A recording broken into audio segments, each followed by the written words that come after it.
Setiap hari, pria itu berlutut di depan makam pacarnya. Tanpa disadari, arwah pacarnya selalu melayang di sekitarnya. Tak hanya itu, dia bahkan menggali jasad gadis itu. Hanya untuk mengucapkan 3 kata, "Aku mencintaimu." Pria itu berharap bisa merelakan semuanya. Namun akhirnya, dia bunuh diri di depan makam gadis itu. Kesedihan yang mendalam membuat gadis itu pingsan. Saat dia terbangun kembali, ternyata dia telah kembali ke masa SMA. Dan hal pertama yang dia lakukan setelah reinkarnasi adalah menyatakan cinta kepada pria yang dia sukai. Dengar-dengar, jika kamu mengetik peluk dan menandai sahabatmu di kolom komentar, kamu bisa memicu efek pelukan cinta. Ternyata, gadis itu sebenarnya seorang siswi SMA. Setelah kehilangan kedua orang tuanya, dia hanya bisa bergantung pada neneknya. Namun pamannya yang pecandu alkohol dan judi mendorongnya dari lantai 18 demi mendapatkan beasiswanya. Gadis itu berpikir dia akan menjadi arwah gentayangan. Namun dia baru tahu setelah mati, ada seorang pemuda yang mencintainya sepenuh hati. Di hari-hari berikutnya, pemuda itu merawat neneknya yang sakit setiap hari. Dia juga membersihkan makam gadis itu setiap hari. Bahkan setelah neneknya meninggal, dia tetap setia pada cintanya. Gadis itu bersumpah, "Dalam kehidupan ini, aku yang akan mendekatimu." Namanya Seng Ge. Dia bernama Zhou Ye. Di kehidupan sebelumnya, mereka diejek oleh teman-teman mereka sebagai Ye Seng Ge. Gadis itu marah dan bertekad untuk menjauh dari pemuda itu. Namun kali ini, dalam perkenalan dirinya, gadis itu langsung mengambil inisiatif. "Halo semuanya, namaku Seng Ge. Seng Ge dari Ye Seng Ge." Mendengar itu, teman-temannya langsung heboh. Teriakan penuh semangat terdengar. "Hahaha, ini dia, Ye Seng Ge, yang sebenarnya." Siswa baru ini memang luar biasa. Seng Ge tidak terlalu memikirkan semua itu. Dia yakin, selama dia tidak canggung, yang canggung adalah orang lain. Namun tidak lama kemudian, fotonya diunggah ke forum sekolah. Dilengkapi keterangan, siswa baru bernama Ye Seng Ge. Forum sekolah pun langsung heboh. Walau fotonya buram, dia tetap terlihat cantik. Jika dibandingkan, bahkan Jiang Suer, si ratu sekolah, tampak kalah saing. Sore itu, begitu jam sekolah selesai, Seng Ge dihentikan oleh beberapa preman.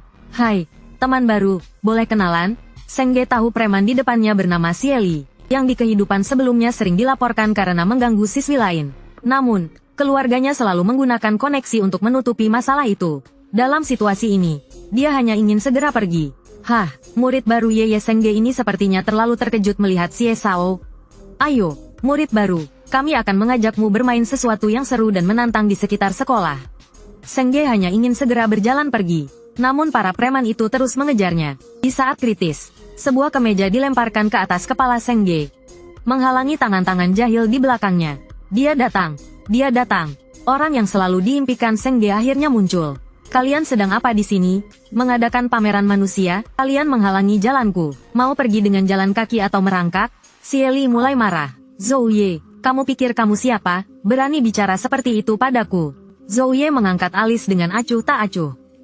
Aku ini bosmu, Xie Tuan Muda. Sepertinya pukulan terakhir belum cukup mengajarmu. Masih berani membuat keributan di lantai 5 kami?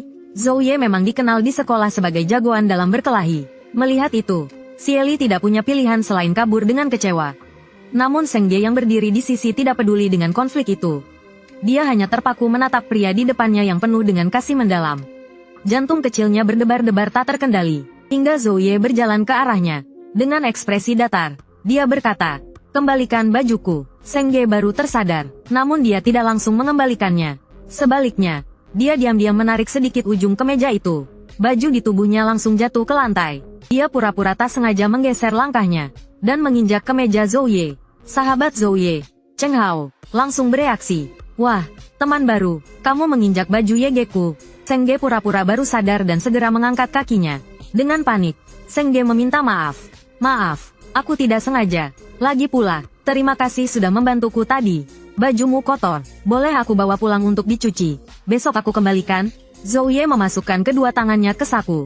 Dia hanya melirik tangan kecil Seng Ge yang tadi diam-diam menarik bajunya. Kemudian dia dengan dingin berkata, "Pergi." Tanpa disadari, semua ini adalah trik cerdas Seng Ge. Dalam kehidupan baru ini, dia tidak peduli soal harga diri. Yang penting dia bisa mendekati pemuda ini. Di sisi lain, Cheng Hao masih membahas Seng Ge. Suara Seng Ge itu nggak cocok sama penampilannya. Dia terlihat memikat, tapi suaranya lembut banget. Zhou Ye tiba-tiba berhenti berjalan. "Apa itu Ye Seng Ge? Wah, Ye Ge, kamu belum tahu ya? Tag ini hampir meledak di forum sekolah hari ini." "Oh iya, aku hampir lupa. Kamu nggak pernah lihat forum. Aku cari dulu. Zhou Ye langsung merebut ponsel dari tangan Cheng Hao. Judul di layar membuatnya mengerutkan dahi. Ini malah bikin siswa baru salah paham. Dia dianggap Ye Sengge. Namun, Zhou Ye hanya fokus pada komentar negatif yang ada. Tangan yang memegang ponsel terlihat memutih. Tatapan matanya yang tajam membuat Cheng Hao bingung. Ada apa, Ye? Kok tiba-tiba marah? Oh, aku tahu. Kamu pasti naksir siswa baru itu, kan? Kamu nggak terima dia dihina. Cheng Hao langsung menunjuk hal yang penting. Ye, ini jelas kamu cuma lihat yang jelek-jelek. Komentar bagusnya malah diabaikan. Zhou Ye seperti terkena sasaran. Dia hanya melempar ponsel ke anak buahnya. Namun, entah kenapa, dia melirik ke belakang. Dan saat dia melihat Seng Ge, pandangan mereka bertemu. Ketahuan sedang mengintip. Wajah Seng Ge langsung memerah. Dia memeluk kemeja Zhou Ye erat-erat, lalu menunduk dan segera lari pergi. Zhou Ye menatap bayangan Seng Ge yang membawa bajunya sambil pergi. Tanpa sadar, dia tersenyum. Cheng Hao melihatnya dan langsung menggoda. Ye, kamu ngapain sih? Kenapa bengong sambil senyum kayak gitu? Apakah kamu sedang melamun? Belum selesai bicara, kepala Cheng Hao langsung ditekan. Cheng Hao, aku peringatkan kamu, ya. Jangan berpikir yang aneh-aneh. Ngomong-ngomong, kamu kenal ide pembuat posting itu? Tentu saja kenal. Dia itu Su Mingze dari kelas 7. Si kaki tangan Cieli. Orang itu setiap hari bikin keributan di forum. Lagi pula, dari sudut foto Seng Ge, jelas ini diambil oleh teman sekelasnya sendiri. Selesai bicara, Cheng Hao menyadari Zhou Ye terlihat marah. Namanya Seng Ge, bukan Ye Seng Ge. Oke, bosku. Namanya Seng Ge. Ya, baiklah, bosku yang bijak. Tapi tunggu dulu, Ye, kenapa kamu begitu emosional saat aku sebut nama Seng Ge? Zhou Ye dengan serius mulai beralasan. Guru bilang, kita harus bersikap ramah kepada siswa baru. Cheng Hao langsung melongo. Serius? Sejak kapan kamu mendengarkan guru? Zhou Ye hanya tersenyum tanpa menjawab. Omong-omong, Ye, apakah kita akan main basket nanti? Turnamen sudah dekat, kan? Zhou Ye langsung turun tangga dengan cepat. Dia berkata dia punya urusan mendesak. Aku harus pergi dulu. Cheng Hao hanya bisa bingung. Katanya kita mau main basket, kenapa mendadak pergi, tanpa diketahui. Zhou Ye sudah melihat gadis itu. Dia hanya berjalan lebih lambat, mengikuti Seng Ge dari belakang. Sampai dia menemani gadis itu sampai ke gerbang kompleks apartemennya. Dia tidak mengatakan apa-apa, hanya memandang pelan, melihat Seng Ge masuk dengan kartu aksesnya. Dan tiba-tiba, Zhou Ye mendongak. Dia tahu harga rumah di kompleks itu sangat mahal.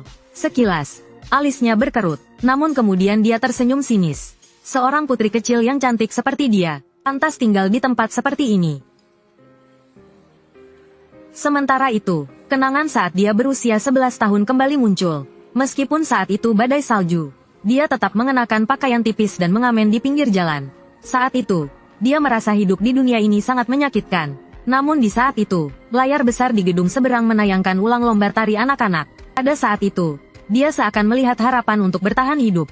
Dia masih ingat dengan jelas perkenalan gadis itu. Namaku Seng Ge, semoga kalian menyukainya. Sejak saat itu, hati kecil Zhou Ye menyimpan sosok peri kecil yang luar biasa.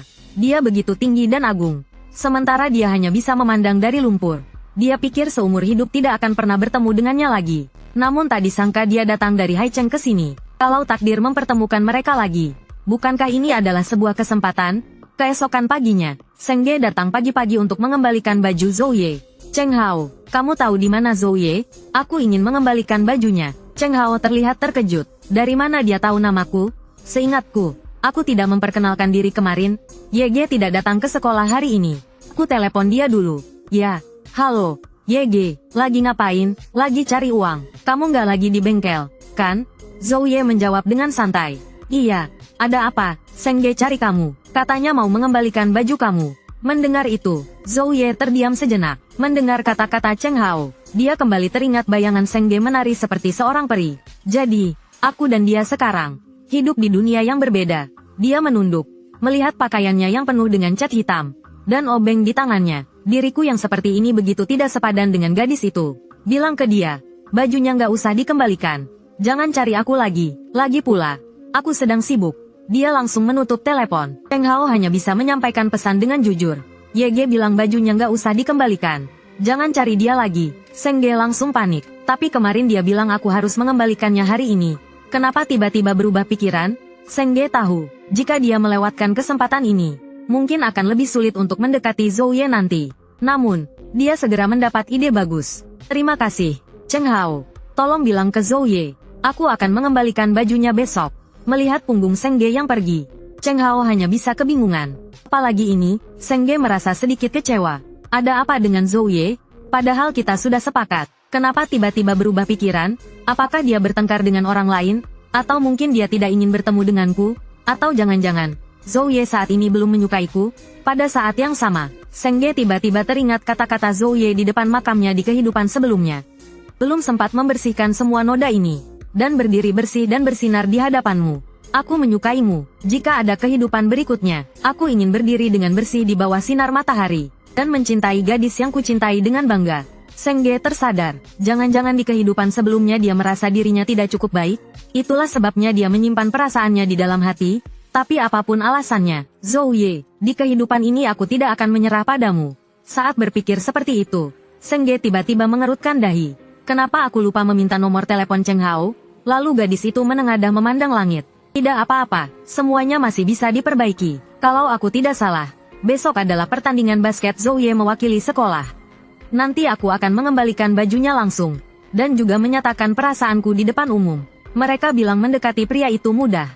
Tidak mungkin aku tidak bisa mendapatkanmu. Gadis kecil itu penuh percaya diri. Benar, seperti itu saja, Zhou Ye.